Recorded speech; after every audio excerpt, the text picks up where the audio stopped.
निषेध असो, वाढवणाऱ्या सरकारचा निषेध असो, कमिशन खोर सरकारचा निषेध असो, अरे बेरोजगारी वाढवणाऱ्या सरकारचा निषेध असो, अरे निषेध असो, निषेध असो, अरे निषेध असो, निषेध असो, शिक्षित अभियंत्यांची थट्टा करणाऱ्या सरकारचा निषेध असो, या सरकारचं करायचं काय? खाली मुंडकं वरतं पाय, अरे या सरकारचं करायचं काय? खाली मुंडकं वरतं पाय.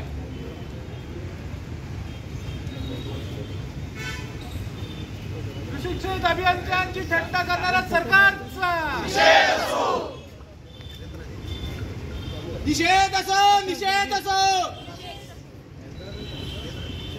निर्लज्ज सरकारचा निषेध असो. निषेध असो, निषेध असो, या सरकारचं करायचं काय? खाली मुंडकं वरतं पाय, या सरकारचं करायचं काय? खाली मुंडकं वरतं पाय. कमिशन कर. आज पुणे येथे जे सुशिक्षित बेरोजगार अभियानचं एक मोठं आंदोलन सुरू आहे. काँग्रेस पक्षाचे प्रदेशाध्यक्ष हर्षवर्धन सपकाळ यांच्या आवाहनावरून सगळे तरुण युवकांच्या अभियंता संघटना पुण्यात एकवटल्या आहेत. त्याचप्रमाणे त्याला पाठिंबा म्हणून आज ही अमरावतीतले जे तरुण इंजिनियर आहेत त्यांच्यासोबत आज युवक काँग्रेसची ठामपणे उभी आहे. युवक काँग्रेस आणि इंजिनियर असोसिएशनच्या संयुक्त विद्यमाने आज आम्ही जिल्हाधिकाऱ्यांना हे निवेदन देण्यासाठी आलो आहे की जसं आता या मुलांनी सांगितलं की मागच्या 6 ते 7 वर्षापासून WRD असो, WCD असो, कुठली असो, कुठेही भरती हे शासन घेत नाही आहे. मुलं एजबार होत आलेले आहेत आणि शासन भरती घेत नाही आहे. ट्रान्सपरन्सी हा वेगळा विषय आहे. एक्झाम झाली तर ट्रान्सपरन्सी नसते. त्यामुळे ह्या विद्यार्थ्यांना आता न्याय देणार कोण हा प्रश्न निर्माण झाला आहे. प्रत्येक निवडणुकीच्या पहिले घोषणा केली जाते की आम्ही एवढा जागा भरणार, तेवढा जागा भरणार. मात्र एकदा निवडणूक झाली की हे साफ ह्या तरुण पोरांना विसरून जातात. आज तुम्ही बघितलं की ते किती पोटतिडकीने बोलत होते. ते जे एवढा अभ्यास करत आहेत मात्र त्यांच्या जागा भरल्या जात नाही आहे. तर त्यांच्या पाठीशी आम्ही ठामपणे उभा आहोत. हा एक विषय. दुसरा विषय आज अभियंत्यांशी निगडीत असा आहे की आपल्याला कल्पना आहे की सांगली जिल्ह्यात एका हर्षल पाटील नावाच्या तरुण युवा कंत्राटदारांनी जी आत्महत्या केली आहे त्यावर त्या विभागाचे मंत्री म्हणतात का हा आमचा कॉन्ट्रॅक्टर नाही.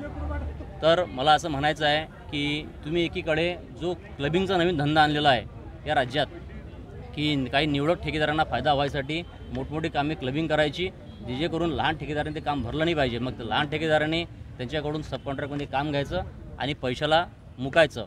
त्याच्यामुळे त्यांनी आपला जीव गमावलेला आहे. त्याचप्रमाणे आपल्या अमरावती विभागात जर आपण माहिती घेतली तर या निवडणुकीच्या पहिले तरतूद नसताना हजारो कोटींचे कामाचे प्रमाण झाल्या, निविदा झाल्या, त्यांच्याकडून पोरांकडून कमिशन घेण्यात आले आणि त्यांना भूमिपूजन करायला लावले. त्यांच्याकडून जबरदस्तीने कामं करून घेण्यात आले. मात्र आज जेव्हा त्यांची देयक द्यायची वेळ आली तर हे सरकार हात वर करत आहे.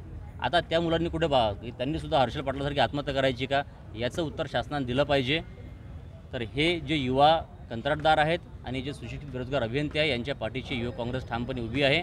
आम्ही यांच्यासाठी नेहमी आपला आवाज बुलंद करत राहू.